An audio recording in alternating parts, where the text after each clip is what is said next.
All right, wonderful people, welcome back to this wonderful channel where we'll bring you back-to-back update and information as it is hot. In case you have not joined our social media handle, what are you waiting for? Kindly go ahead and subscribe, like, comment, share, and also remember to on your notification button so that whenever our news drop, you will be the first. We'll collect them. Let's go down to the news proper as it is hot. It don't share.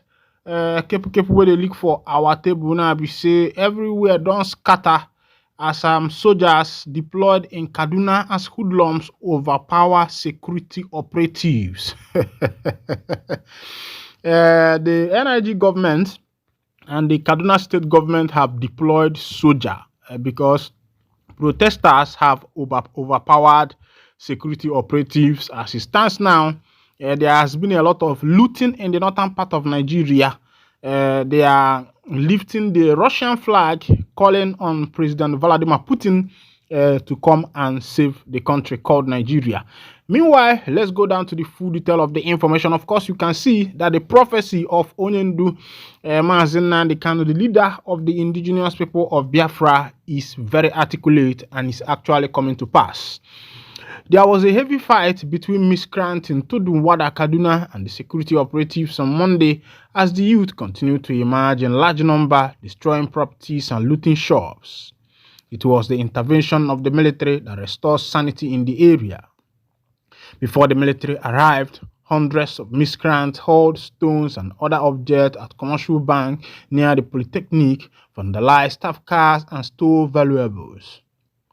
Activities came to an abrupt end in the area as customers and other workers were seen running away for their lives in Tudunwada, which was tensed before the curfew was imposed and soldiers deployed to the area.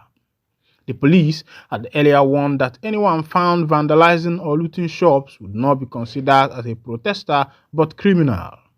The police had reportedly arrested several persons who were supplying the protesters with Russian flag and other offensive items used during the protests.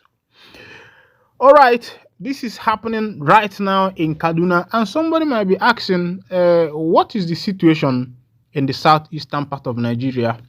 It will interest you to know that in the 5 or 6 southeastern states, in Abia State, Anambra State, Imo State, Ebonyi State, Enugu State, and part of the South have not protested. Even in Delta State, there is no protest going on around some of these places. And what is it telling Nigerian government? It is telling Nigerian government that the Ndi Igbo are no more interested in whatever that concerns Nigeria. What Ndi Igbo want is that let the nation called Biafra come, let them have their freedom and let them go. If you watch, you find out that the protests which started on the 1st of August have not taken place in any of the southeastern part states. All the southeastern states are in peace. Business is going on Icha, business is going in Aba, business is going in Owerri, business is going in Ebonyi, business is going in Enugu State, and all these places are calm. It is only in the northern states that there is heavy protest. Of course, you know that these people thought that when they start all this, their ethnicism, tribalism, they thought that maybe the people who are going to be affected are the Igbos. But Igbos are hard workers. Igbos are hard workers, and they have not been affected by any protest or whatsoever, or by the hike of the prices of things. Because one thing about Igbo man is that the more you are pressing him, the more he is finding other ways to survive. Meanwhile, Igbo Bibo appeals to youth to suspend protests, urge President Tinubu to address exorbitant cost of governance, tackle corruption, high cost of living. Igbo Bibo Southeast has reacted to President Tinubu's address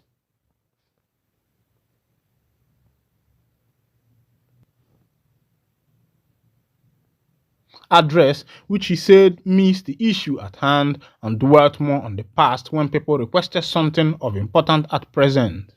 National leader Igbo Bibo Southeast Forum, led by Chief Ugozie Henry Obiajolo, director of Henry Marshall Foundation, alongside with elders in council, response to the president's address, having led the call for the president to address the nation while communicating to the journalists at a seminar in Enugu State.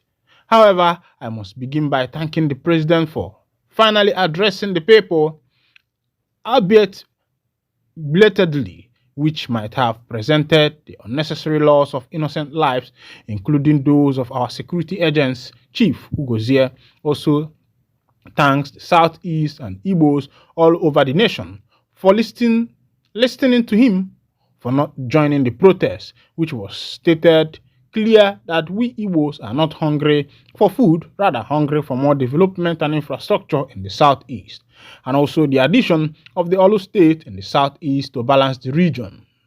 Uche Ugozie commiserated with families of those who lost their loved ones in the protest. He said the president would have shown some empathy towards those who were injured, arrested, and detained due to the overzealous and unprofessional conduct of some security operatives.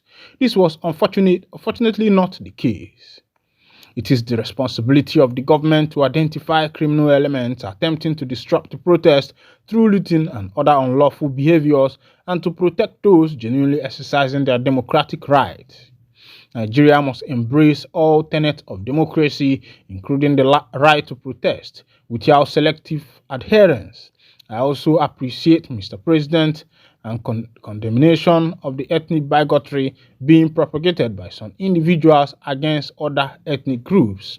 He said, I had hoped for more decisive action, such as the immediate arrest and prosecution of those responsible, to demonstrate that such intolerance will not be tolerated in today's Nigeria. This one is coming from the leader of Igbo Igbo. Meanwhile, Asana Atwalo Malomala, Manatwalo Fekomegine, Ofelisi, Fenyanofia. I think that from what has happened to Ndi Igbo in this nation, if Ndi Igbo has not been able to learn their lesson, I think that will be another game for them. But as it is, looking at what is happening in today's Nigeria, the protests and everything, it will tell you that Ndi Igbo have learned their lesson, and they have decided that whatever other tribes want to do in this nation, let them do. But what the Igbos are seeking is to have their freedom, and also to have a better place for them as a people and as a government. Meanwhile, as it be, information reaching to my table again is that APC world chairman was beaten beyond recognition while preaching Tinubu's achievement. Oh, certainly. APC world chairman beaten beyond recognition in Kebbi State while preaching Tinubu's achievement. In a shocking incident in Kebbi State, an unnamed APC world chairman was brutally beaten by protesters while attempting to convey the achievement of President Bola Tinubu. The chairman, who was advocating for Tinubu amidst rising protests against the president's administration, was left beaten beyond repair. The attack occurred as the chairman was addressing a crowd of protesters who were expressing their discontent with what they describe as President Tinubu's poor governance. Eyewitnesses reported that the situation quickly escalated, resulting in the chairman being mercilessly beaten by the agitated crowd. The incident has sparked a flurry of reaction on social media. Nigeria took to various platforms to express their views on the attack. My people, I don't see as they happen for that side. People they protest, say that they hungry. Chairman APC word for Kebbi State go they tell them say may they pay attention. Say Tinubu don't achieve this, Tinubu don't achieve that. Now the people beat and waiting no good. I go see that picture for your screen there. Make you see waiting they don't beat the man. The man I self. If in wife see him or in children, even don't born children, they feel see him no say that their papa be that, they feel pass by him. No go they preach to hungry masses. As it is, this government is more or so one of the best governments so far, and that is a sarcastic statement. I'm just putting it that way, because immediately they entered office, they remove fuel subsidy.